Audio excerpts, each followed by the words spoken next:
So hello everyone, today we'll be solving the question house robber 2, but this time we are going to use a very constant space approach.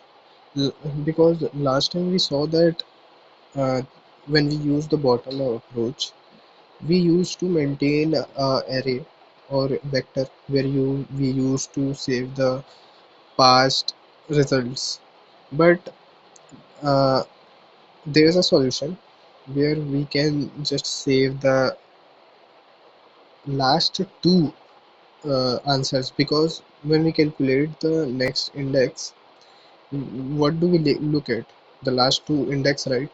So instead of maintaining a whole array, then we save the answer, and then we calculate the next answer using the last two, then do the next, and we just increase the array.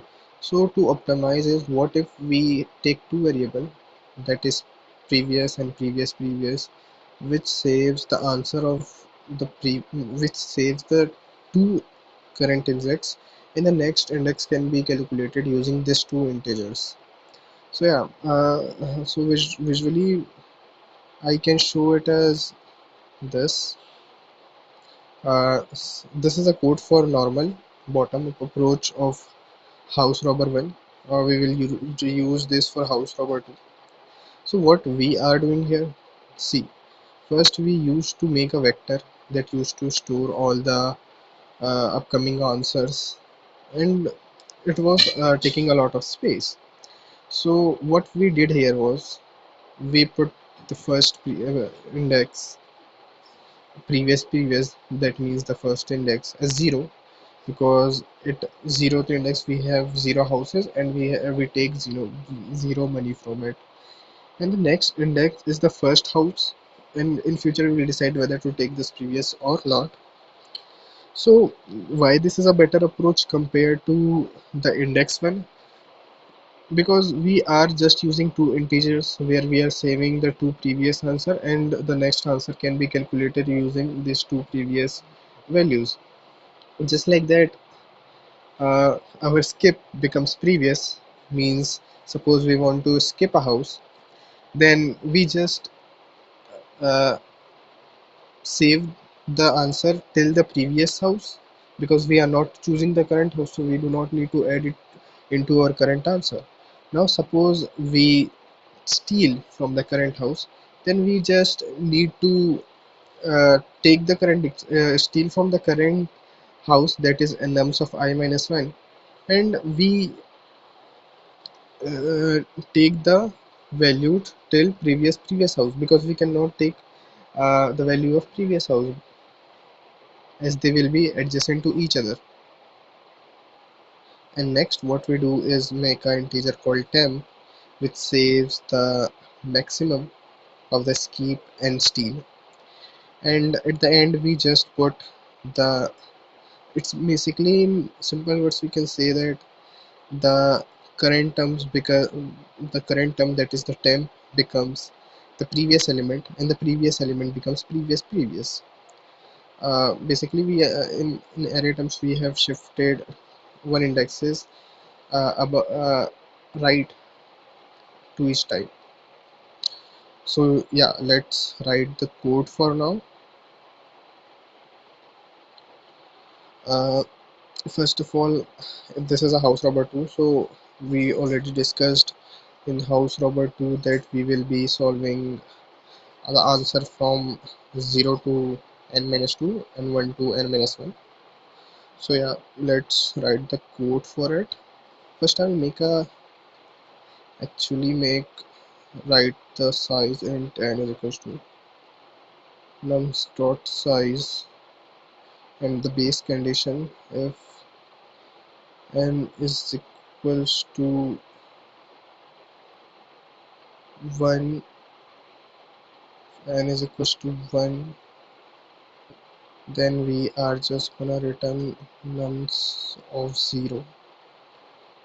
And here we will just return our max of our function solve. So let's write the function solve first, and solve. What are the parameters we should take? Because we are going from 0 to n minus 2, so two integers are necessary, and of course our vector is necessary. So I'll take int l, and I'll take int r. This will indicate from where the our for loop is going to start from L to R.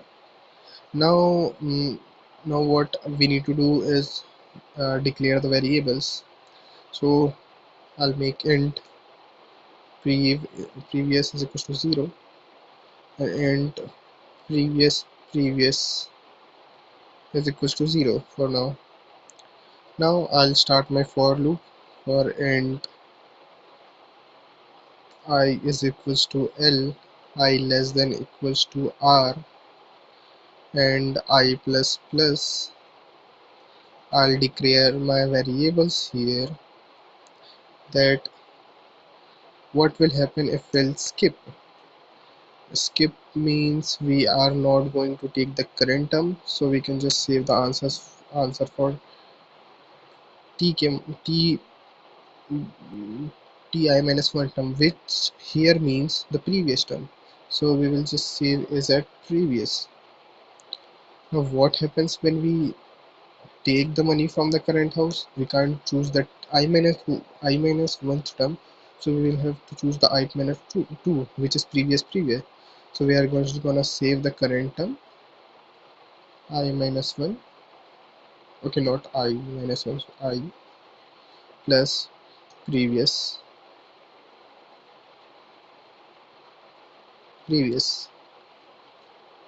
So these are our two variables, and we are gonna save a temp variable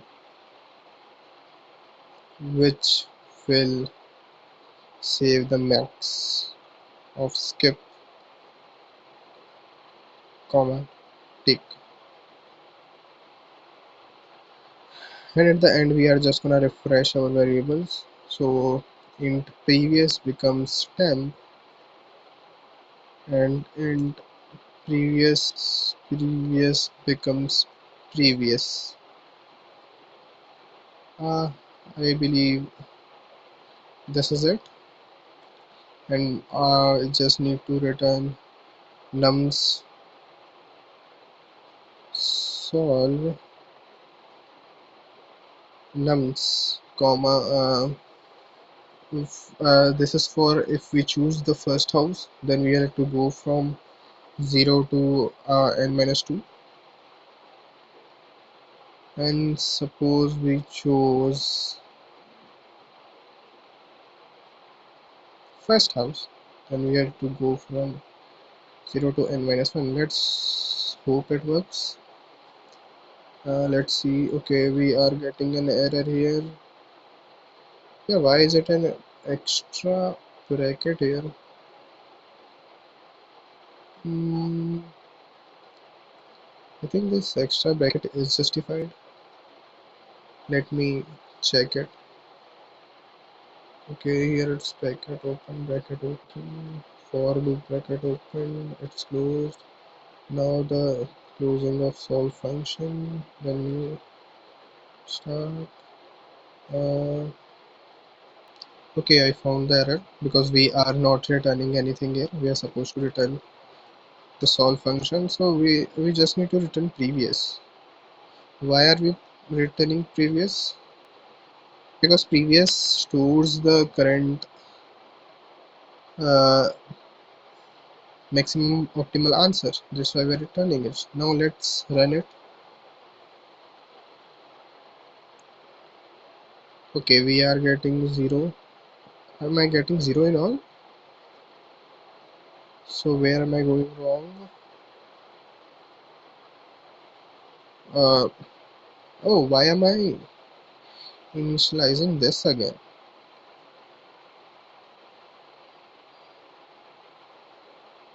Oh, so this should be above.